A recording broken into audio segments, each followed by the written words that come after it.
Hey, this is a podcast brought to you by Macleans.ca, the destination for the national conversation. Thanks for listening. Hey everyone, we're going to give you a quick tour of the Sistine Chapel. And the view you see here is probably what the 115 cardinals who recently met in this space to elect a new pope would have seen when they entered the chapel from the original entrance in the back left, not from today's public entrance, which you can see in the lower right-hand corner there underneath the altar wall. But first, a little history. The chapel was completed in 1481, and it was the brainchild of Pope Sixtus IV, who really wanted a private chapel within the Vatican Palace and a space for future conclaves to elect new popes in. And the Sistine Chapel, of course, is named after Pope Sixtus. It's not the 16th chapel, although that is now an autofill on Google, if you can believe it. Anyway, the decoration of this very exclusive space had to be pretty darn special, so Sixtus commissioned some of the most important artists of the Renaissance to paint the lower walls. And you can see some of those scenes just above the painted tapestries. On the left, scenes depicting the life of Moses, and on the right, scenes depicting the life of Christ. Some of the artists included Botticelli and Ghirlandaio, who is the very guy who taught a 13-year-old Michelangelo the art of fresco painting back in Florence. But let's get to the meat and potatoes here. The reason 20,000 people line up daily to get into the Vatican Museum, and that's to see the ceiling. So when Sixtus dies, his nephew Julius II is elected pope, and he continues with the decoration program of the chapel. And he summons Michelangelo to Rome to paint the ceiling. Now, Michelangelo doesn't consider himself a painter. He is a sculptor through and through, so he comes rather reluctantly. But when a pope comes a-calling, you don't have much choice. So from 1508 to 1512, along with probably 5 or 6 assistants he brings with him from Florence, he paints the 41-meter ceiling. And that's about the third of the length of a Canadian football field. And the result is, well, it's spectacular. It's perhaps the greatest pictorial decoration in all of Western art. 9 scenes from Genesis are painted down the middle, and those are surrounded by this elaborate architectural framework which contain images of prophets and symbols, and they were there to sort of allude to the foretelling of Christ's birth in Judaic and pagan civilizations, respectively. And there's also ancestors of Christ depicted, and plenty of these sort of inexplicable nude figures. We see 7.5 scenes here, and from left to right you get 3 scenes from the life of Noah. We are missing 1.5 of those scenes. Then you get the 3 scenes from the creation and downfall of Adam and Eve, and then you get 3 scenes from creation itself. Now, remember when you entered the chapel from the original entrance, you would have started underneath those scenes of Noah and would sort of walk backwards through time towards the scenes of creation, ending with God separating light from darkness over top of the altar wall. And interestingly enough, Michelangelo painted them in reverse too, and you can see that stylistically. Those Noah scenes are cramped with figures and are painted really tightly, but presumably, after Michelangelo would have come down off the scaffolding and looked up 21 meters, he would have thought that, narratively speaking, the stories were difficult to make out. So he got back up there and he loosened up his brushstrokes and let go a bit. And you can see that figures begin to almost spill out of that architectural framework when you get to the scenes at the very end there on the right. Now, speaking of scaffolding, you probably all know that contrary to legend, Michelangelo painted the ceiling standing up, not lying down. And for any of you that have painted a kitchen ceiling, let alone the Sistine Chapel ceiling, you know how physically tasking on the body that can be. And in fact, Michelangelo even drew a little caricature of himself in the margins of a sonnet he wrote. Yes, he was a poet too. This guy could do pretty much anything.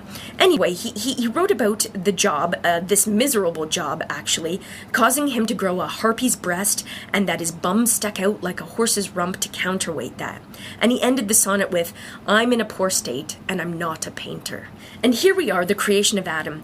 Now, like the Mona Lisa, Botticelli's Birth of Venus, or even Monet's Water Lilies, this image has been repurposed and parodied in everything from advertisements to coasters to bars of soap to probably fast food.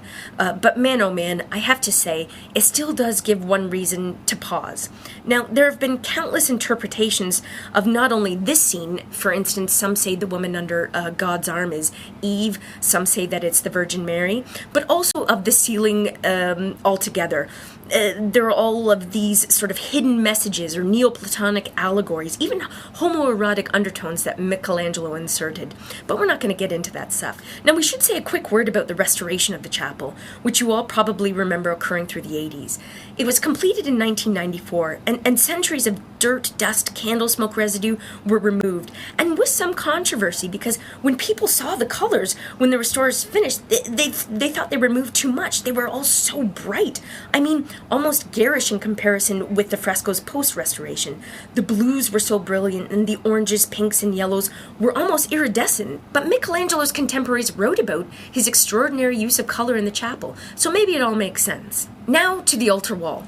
So Clement VII summons Michelangelo from Florence to Rome in October 1534 to paint it, again against his will.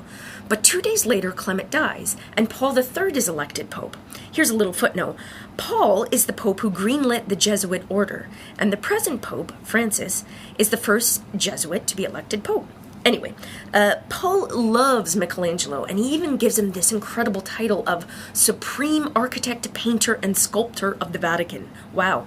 Now, it's important to remember Michelangelo, he's 61 years old when he starts The Last Judgment. He's older, his style has changed, and it takes him longer to paint. Remember, he did the ceiling, the entire ceiling, in 4 years, with some assistance, mind you, and he completes the wall in 5 years on his own, and it's unveiled in 1541, exactly 29 years after he finished painting the ceiling. And what a painting it is, and what oddities. Look at the angels in both of the top left and right lunettes there. They're carrying the instruments of the Passion, and these angels have no wings.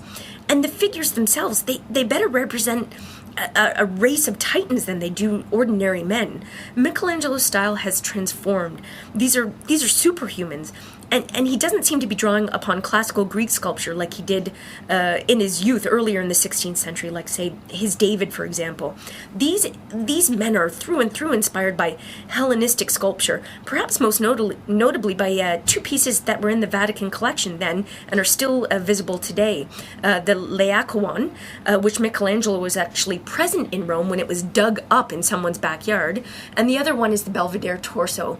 Now, both of these images, interestingly enough, were purchased by Pope Julius II, the same pope that commissioned Michelangelo to come and paint the ceiling. Look at that figure of Christ in the center. He's also a superhuman. In fact, he better resembles the god Apollo than he does typical representations of the bearded Christian savior. And with this seemingly effortless, sort of singular motion of his hand, Christ appears to be conducting the Last Judgment. The souls from the bottom left are raised from the earth and ascend into the heavens, while some unlucky souls are cast down on the right and descend into the bowels of hell.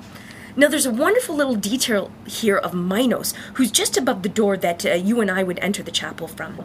And the story goes that Michelangelo painted Minos in this image as a guy named Biagio Martinelli. Now, Biagio worked for Pope Paul III, and he objected pretty loudly to Michelangelo's very liberal use of nudes in the painting. So what does Michelangelo do? Well, he gives good old Biagio a pair of ass's ears, and perhaps more shockingly, there's a serpent that has his jaws locked around Biagio's very private parts. So talk about having the last word. But there's a more popular portrait in this painting that I'm sure you've all heard about, and that's Michelangelo's own self-portrait, which scholars suggest he included on the flayed skin of St. Bartholomew, who you can see just standing there to the bottom right of Christ's feet. Now, the likeness to the artist, however, wasn't suggested until 1925. That's when two scholars noticed it independently of each other, and that raises all sorts of questions. Why did Michelangelo's contemporaries never notice it, for one? But I have to say, it sure is tempting to believe. After all, there's a line in one of Michelangelo's poems that I believe he wrote around the same time he was painting this. And he says in that poem, quote, "I am like an old serpent, shedding my old protection, and may my soul be renewed in life and be rid of its old habits." And talk about that, fitting in sort of thematically perfectly with the image of the Last Judgment. It becomes very tempting, of course. But who knows? In the end, as one scholar wrote, the images in the chapel have been appropriated with varying degrees of relevance and intelligence, and for such variety of purposes that they now seem to signify everything and nothing. In any case, it's a powerful painting, and together with the iconography from the ceiling, the entire Christian narrative, from the literal beginning, when God separates light from darkness, which would be the panel right above you if you were standing in front of the altar wall, to the end of days right in front of you. It's all told in this space. So that's a little food for thought. Thank you.